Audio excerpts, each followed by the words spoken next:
चला कि ये वीडियो मोहम्मदाबाद गोहाना थाना क्षेत्र के अंदर और विधानसभा क्षेत्र के अंदर का है जी। तो जब हमने वहाँ के सीओ साहब से बात किया तो उन्होंने पूरी जो है जानकारी दी हमको कि वहाँ बहनों को मैं बोलना चाहता हूँ कि तुम कैंडल मार्च न निकाल करके इस देश में जो है सैंडल मार्च निकालोगे तब तुम्हें न्याय इस मिलेगा। वक्त हमारी मौजूदगी मऊ में है, मऊ के ग्राम सभा खालिसपुर में, और हमारे साथ कुछ लोग देख सकते हैं फ्रेम में।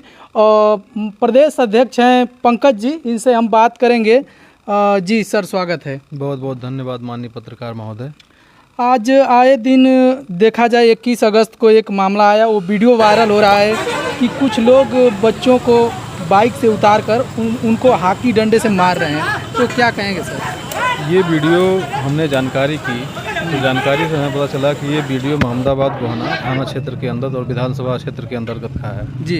तो जब हमने वहाँ के सीओ साहब से बात किया तो उन्होंने पूरी जो है जानकारी दी हमको कि वहाँ पे रोड से बच्चे जा रहे थे, वहाँ पे अपने शांतिप्रिय तरीके से अपने आंदोलन को सफल बनाने के लिए स्थान पे जा रहे थे। तो कुछ असामाजिक तत्व के लोग जो है जो उन लोगों को रोक करके हाथी और डंडे से मारने लगे और मारने के बाद जो अपनी जान बचाने के लिए इधर उधर भागने का उन लोगों ने प्रयास किया। प्रयास करने के बाद उन लोगों ने मतलब कुछ देर के बाद वहाँ पे पुलिस आई, ऐसा वीडियो में दिखाया गया। फिर इस मामले को हमने सीओ साहब से बात किया तो सीओ साहब ने कहा कि हम इस मामले पे जो है कठोर से कठोर कार्रवाई करेंगे। हमने क्या नाम है कि तहरीर ले ली है जो पीड़ित हैं और उस पर जो है हम कड़ी से कड़ी कार्रवाई करेंगे। अच्छा, क्या कहेंगे सर, जैसे बांग्लादेश में हिंदुओं पर अत्याचार हो रहा है, लेकर तमाम रैलियां निकाल रहे हैं, यहाँ के हिंदू परिषद के जो मेंबर हैं वो लोग निकाल रहे हैं रैलियां, और यहाँ अत्याचार, दलितों पे अत्याचार, ओबीसी अल्पसंख्यक पर अत्याचार आए दिन प्रतिदिन हो रहा है, तो क्या कहेंगे?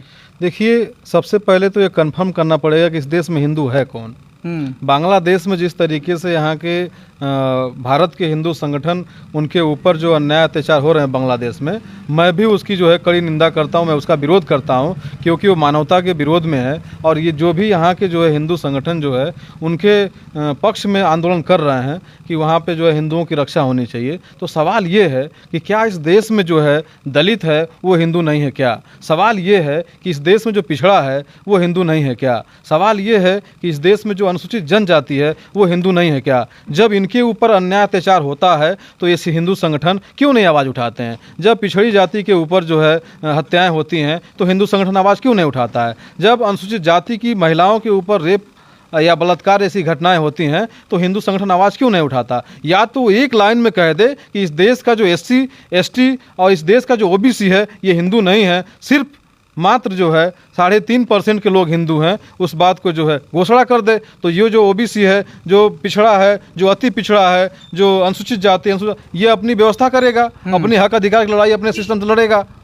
सिर्फ जब चुनाव आता है तो वोट देने के समय ये हिंदू हो जाता है और जब अपने हक अधिकारों की मांग करता है तो ये दलित हो जाता है, पिछड़ा हो जाता है, ये अनुसूचित जाति हो जाता है। ये एक तरीके से जो एक लाइन में जो है किसी देश विरोधी मानसिकता वाले व्यक्ति की जो है ये बात लगती है, जो समझ लीजिए इस देश में जो है समाज को बांटने का प्रयास कर रहे हैं। अच्छा, जिस तरह से अभी बिहार के मुजफ्फरपुर में एक दलित बच्ची जो थी 12 साल की, उसके साथ रेप हुआ, कोलकाता में डॉक्टर के साथ हुआ, उस पर कोई हिंदू संगठन बोलने के लिए तैयार नहीं है, तो क्या आपकी इस पर प्रतिक्रिया है? देखिए, हिंदू संगठन इस पे बोले ना बोले वो तो उसका विषय है जी, लेकिन इस देश में जितने भी जो मानवतावादी संगठन हैं, जो इस देश में समतामूलक समाज का निर्माण करना चाहते हैं, जो लोग इस देश में संविधान को मानते हैं, संविधान को मानने वाले लोगों ने जब जब इस देश पे, भारत भूमि पे जब जब अत्याचार किए हैं, कुछ विदेशी आक्रांताओं जैसे जो विदेशी सोच के जो लोग हैं, जो समाज विरोधी जैसे जो लोग हैं, तो जो इस देश का बहुजन समाज है, जो इस देश का समझ लीजिए 85% जो समाज है, वो अपने हक अधिकार, अपने अत्याचार के विरोध में बड़े पैमाने पर लड़ाई लड़ा है। और जो लोग इस देश में बहन बेटियों के साथ अन्याय अत्याचार कर रहे हैं, वो लोग आने वाले समय में कहीं ऐसा ना हो कि समाज अगर जब उसका फैसला देने लगेगा तो बहुत ही गलत होगा। अगर संविधान के विरोध में अगर ये समाज कहीं जा कर के जो रेप और बलात्कार करने वाले जो लोग हैं,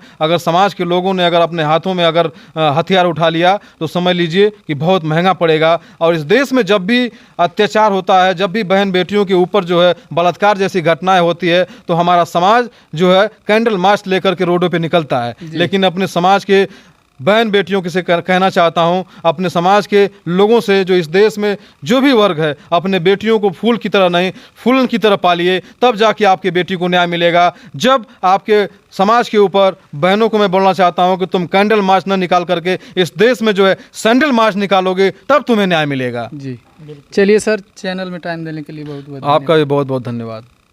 तो ये हैं पंकज जी, और बाकी इनकी बातों से आप कितना सहमत हैं कमेंट बॉक्स में बताइए, और मिलते हैं नेक्स्ट वीडियो में। जय हिंद, जय भारत।